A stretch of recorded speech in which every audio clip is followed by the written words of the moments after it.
Página 27. Los primeros humanos, el Pleistoceno y el Holoceno. Tam Holmes, 2009. Sección 1. El auge de los humanos modernos. Capítulo 1. Los primeros homínidos y el surgimiento del género Homo. 1.2. ¿Qué es un homínido? Los homínidos se clasifican como parte de la línea de primates superiores conocida como Hominoidea. Esta línea consta de 3 subgrupos: los Ilobatidae, gibones y siamangs, los Pongidae, pongo-orangutanes, y los homínidos, simios africanos, incluidos los homínidos. La evidencia fósil y genética actual muestra que los simios surgieron hace unos 20 a 25 millones de años en África, Turquía y Europa Oriental, y se diversificaron en numerosos linajes que se extendieron por el Viejo Mundo. El diagrama clados de primates que conducen a los homínidos representa el linaje general de los homínidos dentro de los primates. Esta clasificación de los homínidos se basa en evidencia biológica y genética que clasifica a los humanos dentro de la familia Hominidae u hominoides. Al definir a los homínidos por sus rasgos físicos, la descripción más directa es que son simios bípedos. Los homínidos tienen una relación genética extremadamente estrecha con los simios africanos.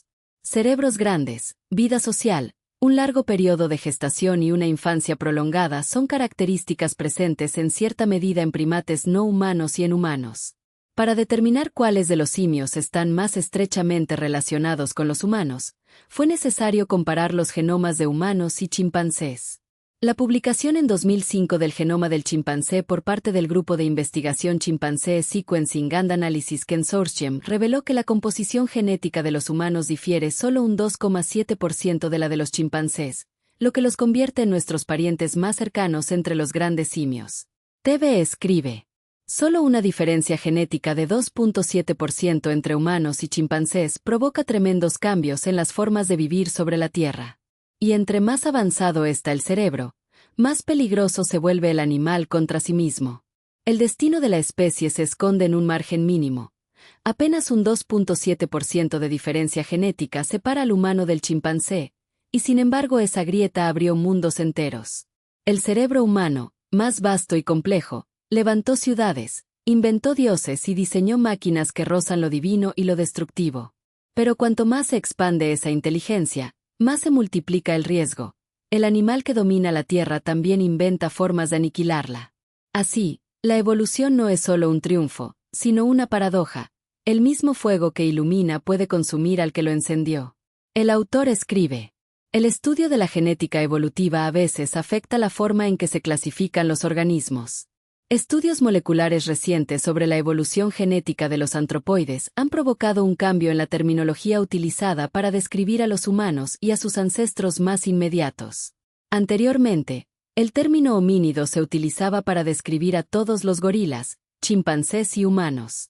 Sin embargo, estudios genéticos recientes han revelado que los orangutanes se separaron del linaje de los grandes simios antes de lo que se creía. Esto significa que los humanos, los gorilas y los chimpancés están más estrechamente relacionados entre sí que con los orangutanes.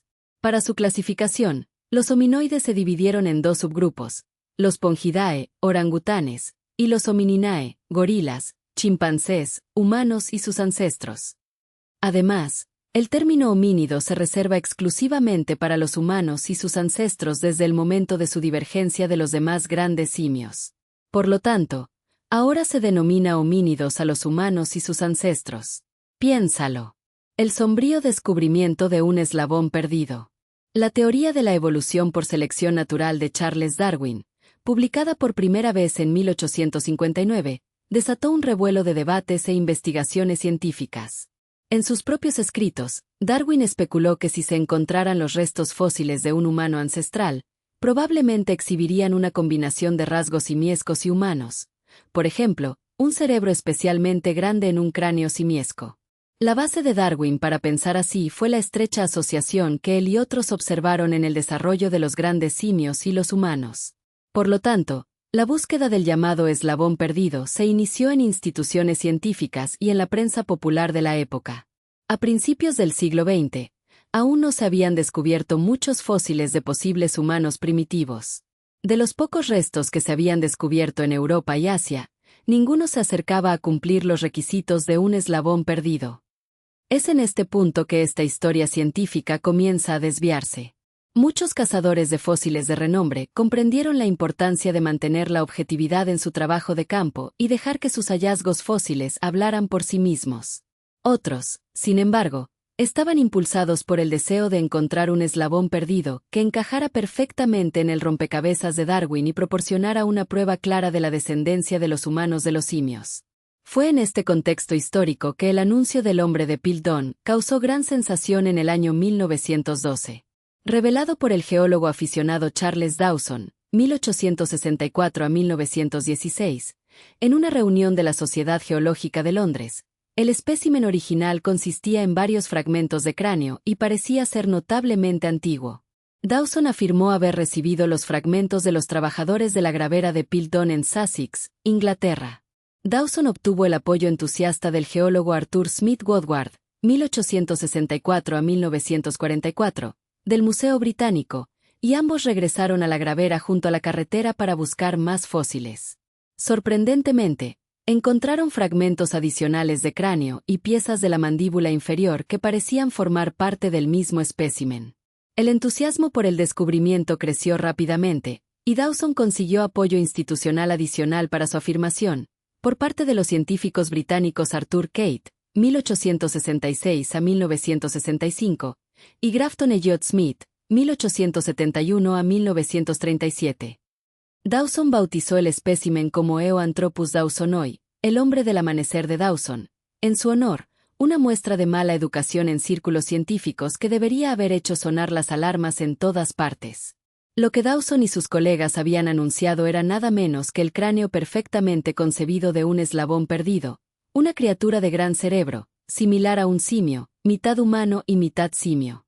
Conocido popularmente como el hombre de Piltdown, el descubrimiento fue recibido con entusiasmo por los científicos británicos, pero atrajo las críticas de científicos extranjeros. Sorprendentemente, cada vez que la presión aumentaba, Dawson descubría otro fragmento importante del cráneo. Dawson murió en 1916, pero su legado perduró durante muchos años. Algunos descubrimientos fósiles importantes que siguieron poco después, incluyendo el descubrimiento del Australopithecus africanus en el sur de África en 1924, fueron en gran medida ignorados en su momento porque no cumplían los requisitos que ya cumplía el hombre de Piltdown, los de una criatura ancestral simiesca de gran cerebro. Gradualmente, un cuerpo acumulado de evidencia contraria a la naturaleza de los primeros homínidos condujo a un examen más detallado del hombre de Piltdown. En 1953, utilizando métodos de datación con flúor recientemente ideados, los científicos demostraron de manera concluyente que el cráneo y la mandíbula del hombre de Piltdown no eran prehistóricos, sino de origen relativamente reciente. El cráneo era humano y tenía unos 600 años de antigüedad, y la mandíbula inferior era de un orangután recientemente fallecido. Todos los fragmentos habían sido cuidadosamente decolorados con productos químicos y alterados para dar la apariencia de haber provenido de la misma época. El hombre de Piltdown era una infame y vulgar falsificación. Comentario. El fraude del hombre de Piltdown engañó a buena parte de la comunidad científica durante más de 40 años. Se vieron tan ingenuos, tan tontos. Entre los personajes de renombre que fueron embaucados se encuentran Arthur Smith Woodward, destacado paleontólogo del Museo de Historia Natural de Londres, quien apoyó públicamente la autenticidad del hallazgo. Arthur Keith, influyente anatomista británico, que lo consideró una pieza clave en la evolución humana. Grafton Elliot Smith, neuroanatomista de prestigio, también convencido de su valor científico. Ray Lankester, zoólogo y director del Museo de Historia Natural, igualmente impresionado por el supuesto fósil. Además de otros científicos como W. P. Pycraft y A. S. Underwood, que participaron en los estudios iniciales. Lo fascinante es que el fraude prosperó porque encajaba con los prejuicios nacionalistas de la época. Situar el eslabón perdido en suelo británico, a fuerzas debía ser británico. Fue recién en 1953 cuando se demostró que el cráneo era una combinación de restos humanos medievales y mandíbula de orangután manipulada. El fraude del hombre de Piltdown se lee como una novela de intriga científica. En 1912, Charles Dawson, abogado y arqueólogo aficionado, presentó unos restos que parecían el ansiado eslabón perdido. Paleontólogos y anatomistas de prestigio, Arthur Smith Woodward, Arthur Keith, Grafton Elliot Smith, se dejaron seducir por la promesa de que Inglaterra albergaba la cuna de la humanidad. Incluso Teilhard de Chardin estuvo cerca de la trama, mientras que décadas más tarde Martin Hinten apareció como sospechoso tardío. Durante 40 años, la ilusión prosperó, alimentada por orgullo nacional y credulidad académica, hasta que en 1953 la verdad emergió: huesos humanos medievales y mandíbula de orangután, hábilmente manipulados. La ciencia, como un personaje trágico, había sido engañada por su propio deseo de gloria. Pero, ¿cómo alguien cuerdo puede caer víctima de esta farsa? El autor escribe: para cuando se demostró que el hombre de Piltdown era una artimaña, la mayoría de los autores ya habían desaparecido o fallecido. Se fueron vestidos de gloria, sabiendo ellos que habían cometido fraude. Eran unos cínicos y sinvergüenzas, pero más tontos son quienes les creyeron. El misterio de quien estaba detrás de la falsificación persistió hasta hace poco. 2 piezas del rompecabezas han salido a la luz. Un baúl que contenía huesos fósiles falsos teñidos y deteriorados de forma similar, presumiblemente pruebas del engaño de Piltdown, fue encontrado en el ático del Museo de Historia Natural de Londres.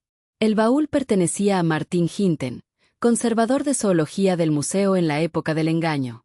Los análisis demostraron que los productos químicos utilizados para decolorar los huesos del baúl de Hinten eran idénticos a los utilizados para decolorar el espécimen de Piltdown. Parece que se ha encontrado al falsificador, pero ¿cuál fue su motivo? Una investigación del profesor Brian Garner, del King's College de Londres, sugiere que Hinten guardaba rencor contra su superior en el museo, Arthur Smith Woodward, posiblemente colaborador involuntario de Charles Dawson. Una investigación adicional realizada en 2003 por el arqueólogo británico Miles Russell demostró que Hinten tenía los medios para implicar a su jefe. Resulta que Charles Dawson tenía antecedentes de crear falsificaciones antiguas y científicas incluso antes de su descubrimiento del hombre de Piltdown. Comentario.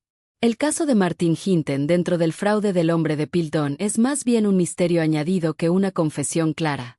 En los años 70 se encontraron en un baúl suyo huesos teñidos y manipulados con técnicas similares a las usadas en Piltdown, lo que lo convirtió en sospechoso tardío. Sin embargo, la mayoría de las investigaciones modernas apuntan a Charles Dawson como el verdadero autor del engaño. Sobre Hinten, las hipótesis sugieren que pudo haber preparado esos huesos como experimentos privados para entender cómo se falsificaban fósiles, buscaba replicar el fraude, o incluso exponerlo como una broma interna contra colegas del Museo de Historia Natural. No hay pruebas concluyentes de que él haya perpetrado el fraude original. Más bien parece que sus restos manipulados fueron un ejercicio paralelo o una sátira personal. Martin Hinten aparece como un personaje secundario en la novela del fraude.